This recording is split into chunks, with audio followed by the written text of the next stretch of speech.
সন্ধ্যা চায়ের সাথে যদি এরকম পকোড়া থাকে দারুণ লাগে। বিকেলে ছেলেদেরকে নিয়ে একটু বাইরে বেরিয়েছিলাম, ওরা খেলাধুলো করছিল। তো এইদিকে পেঁয়াজকলির দিকে আমার চোখ পড়লো, এগুলো তো নষ্ট হয়ে যাচ্ছে। তো বেশ কিছুদিন ধরে খাওয়া হচ্ছে না, তো কিছু তুলে নিলাম আর ভাবলাম ধনেপাতা কিছু তুলে নিই। সঙ্গে করে কিছু ধনেপাতা তুলে নিয়েছি। সন্ধ্যা হওয়ার পর ছেলেদেরকে খাইয়ে ওদেরকে বসিয়েছিলাম বিছানায়। আগে তো ঘুমিয়ে পড়তো, এখন ঘুমায় না। তো এইদিকে চালের গুঁড়ো বেসন দিয়ে নুন হলুদ আর লঙ্কা গুঁড়ো দিয়ে মেখে নিয়েছি। পকোড়া এরকম কার কার ভালো লাগে? আমার তো ভীষণ ভালো লাগে।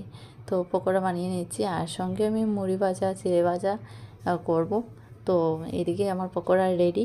তো চলো এবার চিড়েগুলো ভেজে নিই। তো চিড়েগুলো ভাজা হওয়ার পর আমি মুড়িও দিয়ে দিলাম। তো সঙ্গে বাদাম থাকলে ভীষণ ভালো হতো। তো পেঁয়াজগুলি আর ধনেপাতা দিয়ে সাজিয়ে নিয়েছি পকোড়া দিয়ে। ভীষণ সুন্দর হয়েছে দেখতে, যেরকম হয়েছে খেতেও দারুণ হয়েছে। সঙ্গে চা বানিয়ে নিয়েছি আদা দিয়ে।